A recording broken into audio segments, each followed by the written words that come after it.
Pernah nggak sih kan ngalamin yang namanya salah transfer, baik itu antar rekening atau antar bank?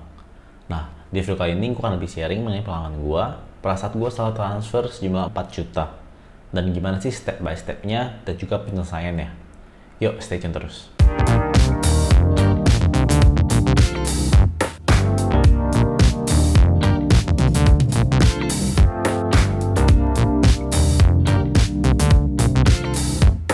Hai guys, welcome back to my YouTube channel. Jadi bener ya, barusan aja gue ngalamin salah transfer sebesar 4 juta ke rekening orang lain. Jadi disclaimer dulu ya, salah transfer ini diakibatkan oleh kesalahan gue pribadi, bukan kesalahan banknya ataupun bukan kesalahan sistem ataupun third party lainnya. Oke, jadi banknya di sini adalah Bank Jenius, BTPN, dan juga Bank BCA. Jadi gue transfer antar Bank Jenius ke Bank BCA. Oke. Nah, gue pakai aplikasi Jenius yang di mobile untuk transfer ke BCA. Tadinya gue pengen transfer ke rekening gue sendiri.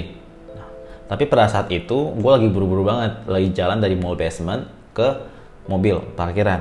Nah, di situ karena kesalahan gue sendiri. Jadi gue pertama yang gue lakukan adalah, berarti misalkan gue ada Jenius nih ya. Habis itu gue searching nih mau send atau pay kemana gitu kan. Biasa kan gue searching lah at resipiennya siapa. Nah biasa gue searchnya itu by name. Jadi kayak Kevin Kennedy muncul dong semua rekening Kevin Kennedy yang bank lain misalnya. Setelah itu gue klik dan gue transfer. Tapi hari itu entah gimana gue searchnya BCA. Mungkin karena buru-buru ya lebih cepat ketik BCA dibanding ketik Kevin. Muncul dong semua rekening BCA yang karena gue searchnya BCA di Genius. Ya bagus juga fiturnya. Bisa search berdasarkan gak cuma nama tapi nama banknya juga bisa. Nah muncul semua rekening BCA. Akhirnya pada saat itu ya gue lihat dong nama gue. Tapi gue kayak sambil jalan gitu. Gue klik lah. Ya, habis itu gue nggak gitu perhatiin lagi. Nah, karena memang kan di sini ada confirmation page sampai 2 kali lah ya. Gue klik aja langsung sambil jalan. Gue nggak lihat lagi. Gue cuma confirmation 4 juta. Gue langsung next aja. Dan tuh, duitnya transfer. Nah, malam-malamnya pas gue sampai rumah, ya itu gue cek. Loh, kok rekening gue nggak masuk 4 juta. Gue cek lagi ke historinya Jenius. Ternyata, waduh, ini transfer ke orang lain, tapi BCA pastinya, karena gue setel BCA semua. Nah setelah itu gue langsung telepon ke Jenius, ya. Gue telepon tapi nggak bisa nyambung. Entah kenapa ya, call centernya tuh nggak bisa nyambung. Mau malam, mau pagi besokannya juga gue telepon lagi nggak bisa nyambung. Wah, gue udah panik dong. Akhirnya yang gue lakuin adalah gue transfer 10.001, karena di Jenius minimal kita transfer 10.001 ya. Dan gue kasih beritanya, mohon transfer balik ke rekening gua yang BCA gitu. Dengan harapan ya karena call center nggak bisa diharapkan, jadi gua coba langsung ke penerimanya supaya penerimanya dapat notice lah kalau gua tuh salah transfer misalnya seperti itu. Dan sampai besok pagi ya masih belum ada balasan, belum ada keterangan. Gue juga sempat email ke Jenius, tapi email Jenius juga suruh gua untuk telepon ataupun chat. Jadi kayak bulak-balik gitu lah. Dan akhirnya gue bingung mesti ngapain. Dan akhirnya gue datengin lah kantor BTPN-nya. Nah, pas gue nyampe ke BTPN-nya, kayak gue disuruh antri dulu. Ya, padahal nggak ada orang. Satu gue bisa ditanyain kalau bapak ini kenapa, kendalanya apa. Paling gini Pak, kalau mau kita bantu untuk telepon call center. Bapak udah coba bantu untuk telepon call center? Nggak nyambung-nyambung dari kemarin. Oh, udah nggak nyambung-nyambung. Baik, nanti saya bantu sambungkan dari sini. Sama paling saran saya Bapak coba ke BCA juga. Iya, jadi jadi dua itu. Baik, okay. Saya bantu sambungkan, nanti kalau sudah tersambung saya panggil ya Pak. Boleh. Ini maaf, mutasi rekeningnya boleh dipegang dulu aja. Ya, ditunggu sebentar ya. Nah, gue ceritain lah kronologinya kalau gue ini salah transfer. Gue kasih tau lagi, ini salah transfer karena kesalahan gue gitu ya. Bisa dibantu nggak ya saya sebagai nasabahnya BTPN Jenius gitu kan. Tapi akhirnya dari supportnya itu bilang coba telepon ke call center. Akhirnya mereka coba bantu hubungin dan mereka tekan nomornya lah ya. Bisa langsung hubungin dan langsung nyambung. Gue telepon nggak bisa nyambung. Mereka telepon langsung nyambung. Ya gue nggak tahu lah teknisnya seperti apa. Oke lah, gue coba ikutin dulu. Gue coba jelasin. Ya, gue pesan salah transfer. Dan di call centernya selalu menjelaskan kalau ini tuh kesalahan bapak. Ya, di call centernya bilang ini kesalahan bapak. Bapak kan tahu ya ada konfirmasi page sampai 2 kali misalnya seperti itu. Bapak udah klik itu, jadi ya nggak bisa kita bantu. Ya, kalimatnya seperti itu, nggak bisa dibantu dan memang itu ibaratnya udah salah transfer lah, udah mentok lah, udah mau gimana bapak yang salah transfer. Dan akhirnya teleponnya dimatiin dan selesai gitu aja. Masih kecewa sih gue karena kenapa nggak dibantu gitu ya. Akhirnya gue langsung ngomong ke tellernya di depannya, gue kasih dia teleponnya, katanya nggak bisa dibantu, gue jelasin semuanya, dan tellernya akhirnya bilang, harusnya bisa sih pak. Nah, si tellernya gue bilang, ya udah, dari kakak bisa tolong dibantu nggak untuk penyelesaiannya seperti apa nih? Atau at least dibantu untuk menengahi atau untuk menghubungi penerima atau gimana seperti itu. Nah, akhirnya dia jelasin juga kalau dibantu pun nanti nggak menjamin si penerima bisa transfer balik. Ya, itu gue tahu sih, karena kan memang ibaratnya kita valid yang ngelakuin proses transaksi ini, dan kalau misalnya salah transfer ya itu balik lagi ke wewenang si penerima mau nggak sih transfer balik ke kita gitu. Karena kan bisa aja mungkin dari pihak lain nggak tahu nih siapa yang benar, gua atau si penerima gitu. Bisa aja gua memang transfer beneran tapi gua mau duitnya balik, itu kan juga bingungin pasti buat third party kan. Jadi that's why wewenang sepenuhnya pasti ada di penerimanya, either dia mau transfer balik atau enggak. Oke, jadi dari situ dulu itu udah lumayan rumit lah ya, dari Genius belum ada solusi, dan akhirnya gue nyampein terus ke mereka, gimana nih, gue nasabah kalian, at least bisa tolong dibantu dong, kayak gitu. Akhirnya barulah dari Genius bilang, oke, nanti kita bantu. Dari tellernya dia bilang, oke, akan kita bantu. Gue bilang bantunya seperti apa, kita akan hubungin lagi si call centernya dan menjelaskan lagi. Oke, jadi ibaratnya dari tellernya akan hubungin lagi ke call center yang tadi dan akan menjelaskan kronologi gue. Akhirnya dia juga bikin satu surat sih. Surat itu tuh ibaratnya buat kayak surat pelaporan gitu. Di situ ada keterangan nama gua, identitas gua, dan juga keterangan kalau gua memang salah transfer sejumlah berapa dan ke rekening berapa seharusnya. Tapi gua nggak stop sampai di sana aja. Gua pindah ke BCA.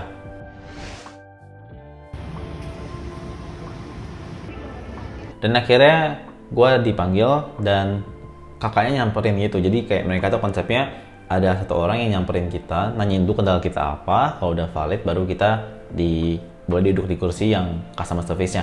Waktu itu gue ditanyain ya sama orangnya kendalanya apa, dan gue jelasin lagi kronologinya semuanya, dan gue bilang ini salah transfer dari saya ya. Dia bilang, oh nggak bisa pak, nggak bisa report ke sini, ya harus telepon ke Halo BCA. Ya jujur waktu itu gue nggak tahu lah kalau semua tuh harus lewat telepon kan, ternyata sama juga harus lewat telepon seperti Genius. Oke. Gue bilang, oke, kak ini boleh nggak dibantu karena saya udah nyampe sini juga. Dia bilang, oh nggak bisa karena memang harus diproses lewat Halo BCA. Karena ini rame juga, nggak bisa. Dia cuma bilang karena ini rame, dan setelah itu langsung gue di skip sama orang lain. That time gue masih nggak ngerti ya kenapa begitu. Gue cuma bisa bilang, oh ya udah, gue coba sabar. Akhirnya gue telepon Halo BCA. Dan by the way guys, Halo BCA itu nggak harus potong pulsa. Dia juga bisa pakai yang aplikasi terpisah, yaitu Halo BCA sendiri. Dan di sana kan bisa pakai paket data ataupun wifi. Jadi bisa lebih irit kalau misalnya kalian memang punya wifi ataupun udah punya paket internet lah. Oke, balik lagi. Jadi gue pakai aplikasi Halo BCA untuk menghubungi Halo BCA-nya. Dan gue menjelaskan lagi semua dari awal. Oke, tapi BCA responnya tuh lebih baik ya. Maksudnya tuh dia bilang kalau akan dibantu, bisa dibantu ya, nanti ada tim investigatornya lagi ya untuk menghubungi ke pihak penerima. Tapi apakah nanti pihak penerima mau transfer balik itu depend ke pihak penerima lagi, seperti yang tadi awal gue jelaskan. Oke, nggak masalah, yang penting diproses lah. Nah, proses telepon itu tuh lumayan lama ya, gue lupa sih berapa menit, mungkin setengah jam lebih lah. Itu lumayan lama sih, gue telepon terus di hold, dia bikin laporan terus di hold lagi. Nah, pada saat itu kondisi kantor BSnya sendiri itu ramai banget ya. Akhirnya gue pindah lah dari dalam, gue keluar. Nah, di situ gue masih kondisi hold. Akhirnya gue ditanya sama masnya, ada kendala apa? Dan gue jawab, dan gue jelasin kronologi gue. Dia bilang, oh iya, kalau misalnya kasus seperti itu, salah transfer, memang harus lewat Halo BCA aja, nggak bisa masuk ke sini. Dia bilang ke gue, karena biasanya kalau kasus seperti itu akan banyak bikin laporan dan banyak flow-nya lagi, verifikasi.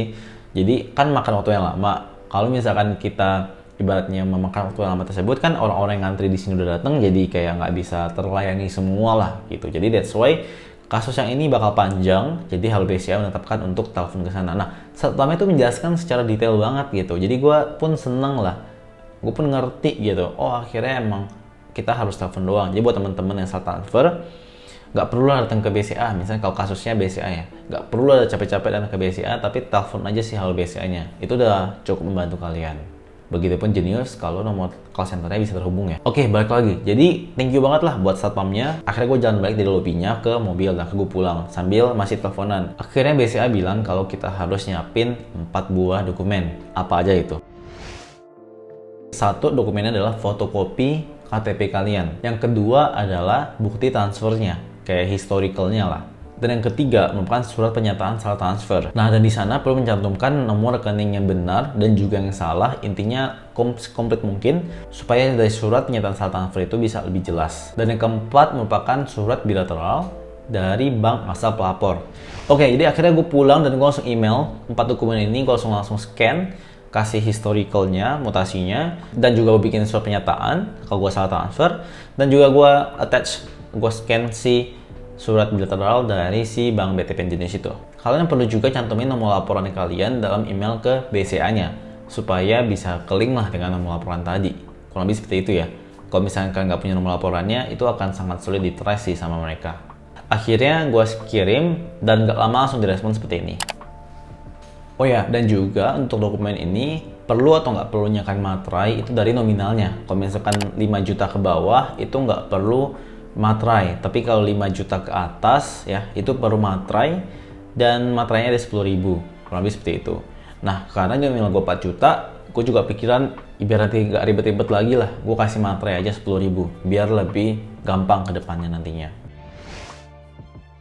Oke, dan good newsnya teman-teman, 2 hari setelah dari kasus gue bikin laporan, yaitu gue tanggal 21 gue bikin laporan, dan tanggal 23-nya ada duit masuk ke BTP jenis gue 3.993.500. Dananya kemarin tanggal 23 sudah dikembalikan ya Pak ke rekening BTPN Bapak lagi. Oh oke, nanti saya coba cek. Iya, bisa dicek. Tapi nominalnya kan kemarin transfernya 4 juta ya Pak ya? Iya betul. Penerima dananya tidak mau dikenakan biaya transfernya, jadi dikurangi 6.500 ya? Iya, nggak apa-apa sih. Betul, jadi kalau di BCA gini Pak, kalau ada salah transfer, kita tidak bisa langsung mendapat rekening nasabah. Oh, oke. Jadi nasabah akan kita telepon dulu, kita jelaskan dulu kalau ada salah transfer. Nanti pengembalian dananya atas etikat baik dari penerima dananya itu. Betul. Untuk saja dikembalikan. Terima kasih banyak. Iya betul. Ya kemarin sempat saya telepon, dan kemarin juga sempat notice ketika ada dana 4 juta itu. Aha. Beliau merasa tidak ada transaksi 4 juta, kenapa ada dana masuk gitu. Jadi pas bertepatan saya telepon, ternyata sesuai. Ya. Beliau langsung mengembalikan dananya. Begitu. Baik. Pasti ibunya nggak kenal saya juga kali, saya juga nggak lupa sih, udah lama kali itu. Ya. Gitu sih, jadi mungkin udah saking banyak kontak kepencet, udah lupa juga sih, misal 100 kontak nggak mungkin ingat semuanya Pak. Betul. Masih Tapi baik, kemarin sempat saya coba tanya, tidak kenal sih dengan Pak Kevin. Iya, jadi beliau saya langsung bersedia mengembalikan dananya. Baik. Terima kasih banyak Pak Ivan ya. Terima kasih banyak ya Pak untuk konfirmasinya. Iya, sama-sama Pak Kevin, laporan kita tutup ya Pak ya, sudah selesai ya. ya. Baik, terima kasih banyak Pak. Terima kasih, selamat pagi. Pagi Pak, yuk. Oke, jadi kurang lebih itu aja, dan semoga video ini dapat bermanfaat buat kalian semua ya. Yang mungkin kalian ngalamin salah transfer antara rekening, misalkan bank A ke bank A ataupun bank A ke bank B, misalnya seperti itu ya. Semoga video ini dapat membantu kalian ya. Walaupun memang nggak menjamin nih kalian bakal dapetin uang kalian balik, tetapi at least dari step by step awalnya kalian tuh harus menghubungi ke call center, siapin dokumen-dokumen apa aja, itu bisa jadi bantuan buat kalian. Dan pastinya jangan lupa untuk mention lagi untuk selalu menghubungi call center mereka, ataupun email ke mereka, ataupun datangin ke kantor mereka buat info lebih jelasnya lagi. Dan gue berharap juga semoga kalian yang salah transfer bisa cepat dibalikin uangnya lagi. Oke, kurang lebih itu aja, dan see you on the next video. Bye-bye.